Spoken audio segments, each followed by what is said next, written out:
Hello guys, selamat datang ke series podcast hari ini. So, topik hari ini adalah berkenaan dengan first home buying, suka dan duka. Okay, kepada mereka yang bakal beli rumah pertama, memang wajib dengar podcast series ini.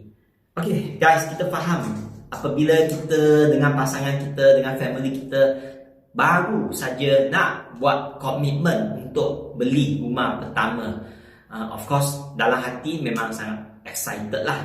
Okay, so sebab kenapa saya kata excited, sebab kita boleh dapat dream house sendiri kan. Selama ni memang mungkin duduk kat rumah parents atau tengah sewa rumah. So sekarang memang nak move in to another progress untuk dapatkan rumah pertama sendiri. Tapi sebelum tu, kepada bakal yang nak beli rumah pertama, beberapa faktor mereka perlu fikirlah dari sudut, especially sudut kita kata financial, komitmen kewangan bulanan yang perlu. Okay, tetapi ramai selain mereka fikir komitmen kewangan yang mereka perlu difikir, mereka terlepas satu point yang sangat penting di sebalik pencarian ini. Ini adalah yang saya nak bincangkan hari ini lah. Okay, sebab saya selalu terjumpa dengan kawan-kawan semasa mereka baru nak membeli rumah pertama. Mereka sebenarnya juga melibatkan banyak perintihan, kita kata perintihan dari segi emosi. Dan kadang-kala perintihan emosi akan membebankan step mereka yang akan datang untuk membuat carian rumah pertama. So, salah satu kita kata emosi yang lazim yang kita jumpa adalah overexcited. So overexcited ni bila kita nak beli rumah pertama memang selalu kita jumpa lah. Siapa tak teruja nak beli rumah sendiri. Bila dah dapat rumah sendiri, I fikir macam mana nak decorate saya punya rumah. Betul. Okay. Tetapi apabila dalam proses kita mencari dream house ini, kita kadang carry over by kita punya kita kata sifat teruja kita ni. Okay. Kenapa saya kata boleh terbawa-bawa oleh kita punya over excitement ini? Okay, first thing, when kita over excited, kita akan lebih terdorong untuk membeli kita rumah dream house yang kita memang nak. Okay, mungkin dream house tu dia akan over committed daripada budget bulanan asal kita. So ini adalah ada implikasinya apabila kita over excited. And then walau bagaimanapun apabila proses itu berlaku, kita kata keseronokan dengan cepat datanglah membeli banyak uncertainty reasons. Okay, so keraguan persoalan akan timbul, especially for family yang baru beli rumah pertama. Mereka akan tanya, adakah saya mampu bayar on time bulanan loan? Okay, kemudian betul ke rumah yang saya nak beli ni memenuhi kriteria carian saya? Contoh dari segi faktor sekolah ke, amenities yang berdekatan ke, dan lain-lain lagi. So kadang ketidakpastian, kita kata ketidakpastian inilah yang membawa tekanan dan kebimbangan kepada bakal pembeli. Sometimes dia juga akan jejaskan kepada mereka untuk terasa teragak-agak nak ambil the next step. Okay, sambil takut juga terlepas peluang mungkin betul lah itu rumah yang mereka dicari, memang dream house yang selama ni dicari.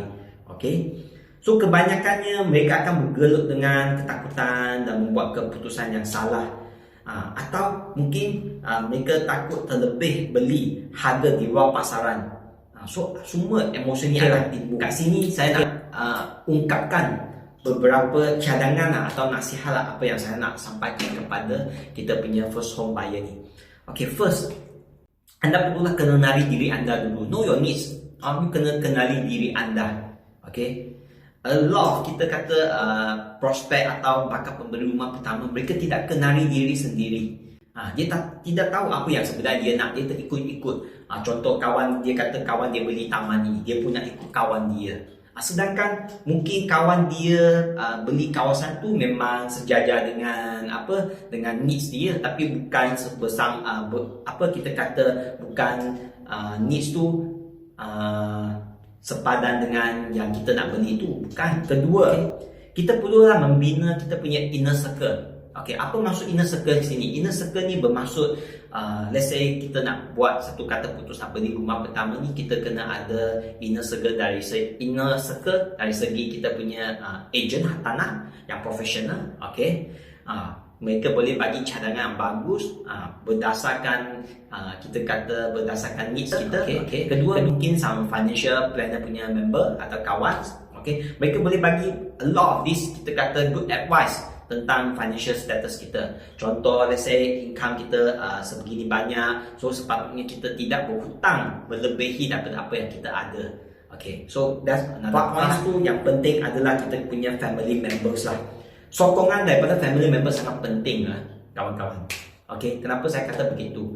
Sebab ini pernah terjadi kat depan saya. Saya nampak seorang agent membawa prospek dia. Okay, saya jumpa. Okay, so si prospek punya wife tengah nangis kat depan saya.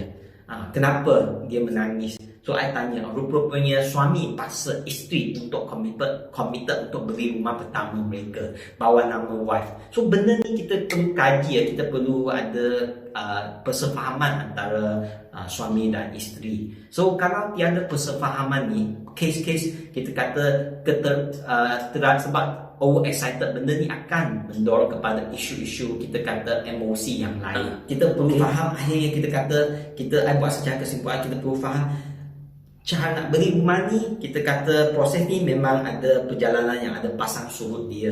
Okay, tapi kita perlu berpegang kepada keutamaan, kepada keperluan kita, baru kita buat kata putus. Okay, of course kita kata beli rumah bukan sekadar just transaksi kewangan saja. Bagi saya, dia selain satu kita kata dapat dream house yang kita nak, tapi masa yang penting kita perlu pastikan the whole process bukan sekadar satu transaksi, tapi dia boleh menjamin kita kata persefahaman dan hubungan silaturahim dalam family. Okay, supaya the whole family yang buat kata putus ni mereka dapat terima, lepas tu mereka lah dapatlah dream house yang mereka nak. Okay, dengan itu habislah sharing topik saya pada hari ini.